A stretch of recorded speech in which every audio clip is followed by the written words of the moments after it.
Hello दोस्तों, मैं आज फिर से आपको एक नई स्टोरी से रूबरू कराने आई हूँ। तो आइए सुनते हैं यह नई स्टोरी, जीवन का रहस्य या सुखी जीवन का रहस्य। अगर आप इस अहम सवाल का जवाब चाहते हैं तो आपको इसे ज़रूर सुनना चाहिए। जीवन बहुत लंबा होता है, लेकिन अगर इसके सत्य को स्वीकार लिया जाए तो सदियाँ क्षण में बदल जाती हैं। इस कथा को सुनकर आपको इसका महत्व समझ आएगा। आपको पता चलेगा कि जीवन का अमूल्य ज्ञान भी कभी कभी छोटे से साधारण इंसान से मिल जाता है। कभी कभी छोटी छोटी घटनाएं, मुलाकातें पूरे जीवन को बदल देती हैं और अथाह ज्ञान होकर भी पता चलता है कि हमें तो कुछ पता ही नहीं था। ये सभी बातों का अर्थ इस कथा में सुनेंगे।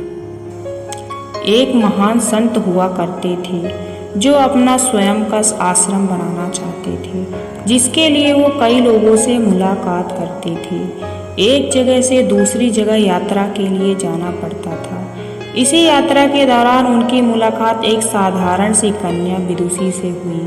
विदुषी ने उनका स्वागत किया और संत से कुछ समय कुटिया में रुककर आराम करने की याचिका की। संत उसके मीठे व्यवहार से प्रसन्न हुए और उन्होंने उसका आग्रह स्वीकार कर लिया। विदुषी ने संत को अपने हाथों का स्वादिष्ट भोजन कराया और उनके विश्राम के लिए खटिया पर एक दरी बिछा दी और खुद फर्श पर टाट बिछाकर सो गई। विदुषी को सोते ही नींद आ गई। उसके चेहरे के भाव से पता चल रहा था कि विदुषी चैन की नींद ले रही है। उधर संत को खाट पर नींद नहीं आ रही थी। उन्हें मोटे नरम गद्दे की आदत थी जो उन्हें दान में मिला था।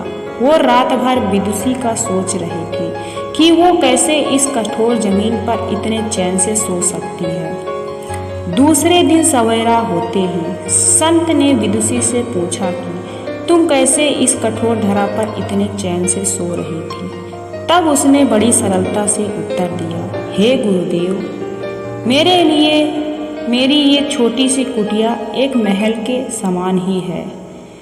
इसमें मेरे श्रम की महक है। अगर मुझे एक समय भी भोजन मिलता है तो मैं खुद को भाग्यशाली समझती हूँ। जब दिन भर के कार्यों के बाद मैं इस धरा पर सोती हूँ तो मुझे मेरी माँ की गोद का आत्मीय एहसास होता है। मैं दिन भर के अपने सत्कर्मों का विचार करते हुए चैन की नींद सो जाती हूँ। मुझे एहसास भी नहीं होता कि मैं इस कठोर धरा पर हूँ। यह सब सुनकर संत जाने लगी। तब विदुषी ने पूछा, हे गुरुवर, क्या मैं भी आपके साथ आश्रम के लिए धन एकत्र करने चल सकती हूँ।